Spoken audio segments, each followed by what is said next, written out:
This your boy Mike B with All Four Sports. I want to get into what I saw last night from the LA Lakers. Just laying back, I'm watching the highlights, so I do these videos. We love sports, so let's just discuss it a little bit.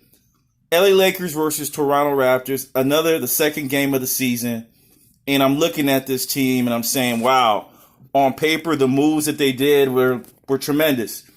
Again, new players need time to acclimate and gel. I get it.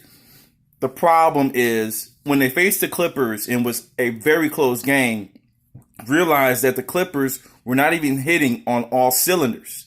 They're missing Montrezl Harrell and Lou Williams, two key pieces to that team.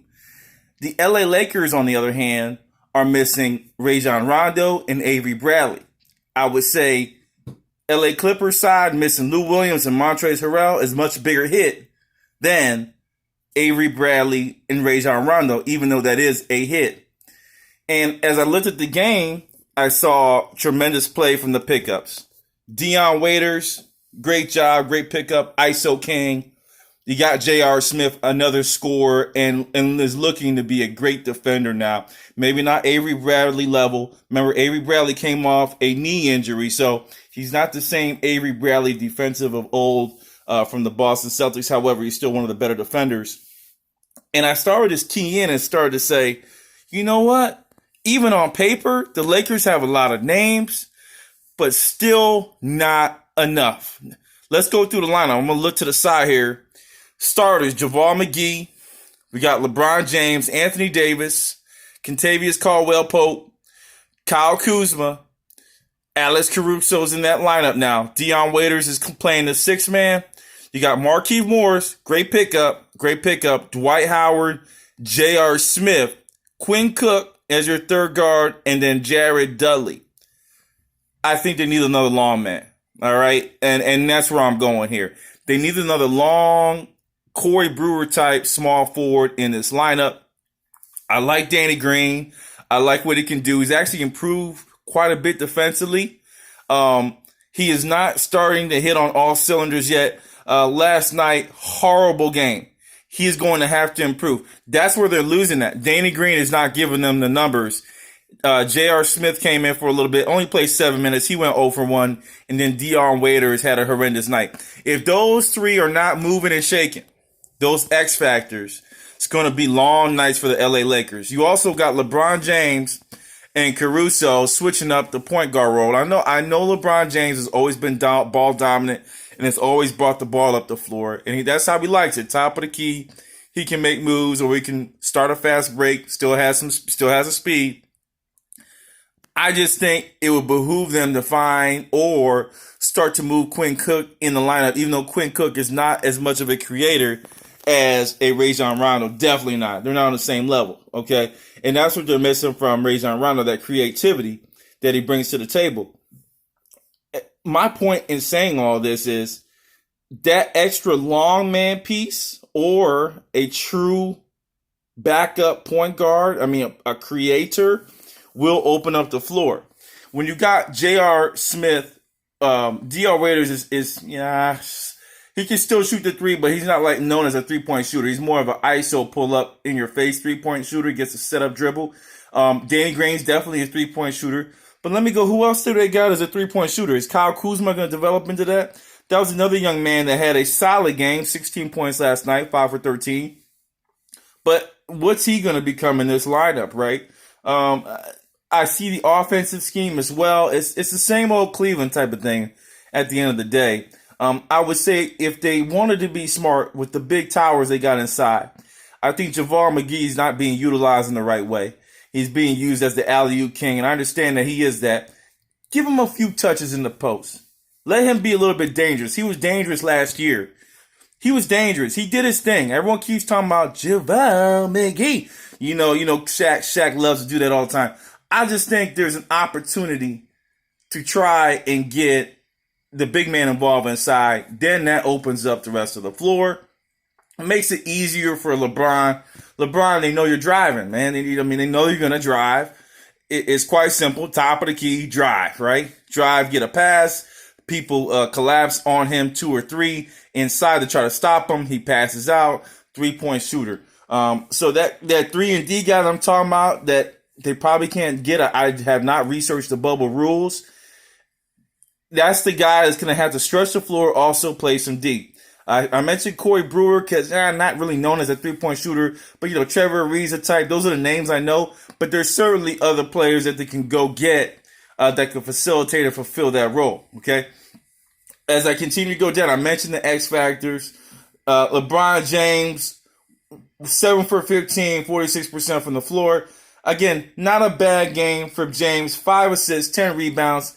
At his age, that's not bad, right? Still 20 points. He shouldn't be trying to score 35, 40 points a game. Anthony Davis wasn't successful either. 2 for 7 for Anthony Davis. Perfect from the free throw line. God bless him. Only 6 rebounds. He's another guy that has not gotten going yet on that train. Hence why the game was pretty close between the Clippers and them. It shouldn't be. Okay, it shouldn't be. Without Lou Williams and Montrezl Harrell, I'm not saying it should be a wash. He still got freaking Paul George and Kawhi Leonard, Jordan number 3, Jordan B+. It still should have been maybe a 10-point win, but it was very, very close. 10 to 15-point win in my opinion. All right, I may be going overboard. It's still Kawhi and Paul George. I get it. But to not have Lou Williams and Montrezl Harrell, and then some other big additions on the Clippers side, when they added in Joakim Noah, the madman, the wild guy, that's another scary pick, right? That's another aspect on the Clippers that's going to make it tough for teams because he's tough inside. So they got some muscle to counteract the Twin Towers they got with JaVale McGee and Dwight Howard. Zubac is definitely a better post player than any of the Lakers guy if given the opportunity. Remember, he was a Laker and they let him go, all right? But Zubac is a tremendous post player if given the opportunity. I think if he moves to another team that focuses in more on him, you're going to see a lot of specialty talent inside. And then you got Noah. Is that enough to counteract McGee and Dwight Howard? Rebounding wise, I would say no. Block shot wise, I would say no. But all the little intangibles, the hustle points, maybe some inside playmaking, Clippers may even them out at an older stage Dwight Howard and a JaVale McGee who's also aging as well. So it is tighter than folks think. I was on this LeBron train, earlier because it just is what it was. Like, man, because, I was excited about the names. I was like, man, I love J.R. Smith and I love ISO Dion. But then you really think about it and you step back. It's kind of like when you first hear a news story, you're like, man, oh, this came out. Oh, somebody shot, whatever, right? And you go, oh my God, this guy. And then you find out 5 days later, that wasn't really the story. And this really happened. This is kind of what I'm going through, this withdrawal on the LA Clippers. Okay.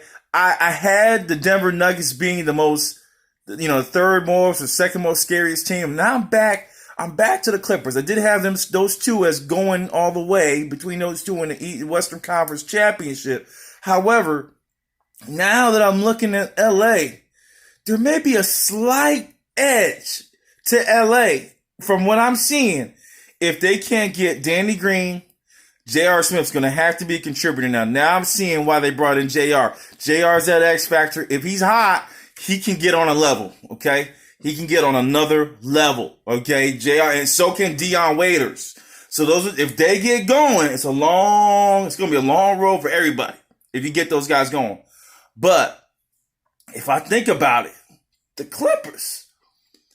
LA Clippers, boy, they may have the most deadly team in the West when you really think about it and step back and you add on the Morris twin. Some say the better of the Morris twin. I don't know, folks. It's going to be a tough run. We can't forget Denver. I talked about the Blazers off work. I'm going to sign off right here, but I want us to think about the Lakers lineup and how it really, really competes against the LA Clippers. I know no one's talking about the Rockets yet. I'll get there. That small ball thing, I'm still getting used to it. But the Clippers may be the most deadly team in the West when you really think about it. Off work, I'm signing off. Just wanted to show my face. I haven't shown in a while. Peace out. I'm gone.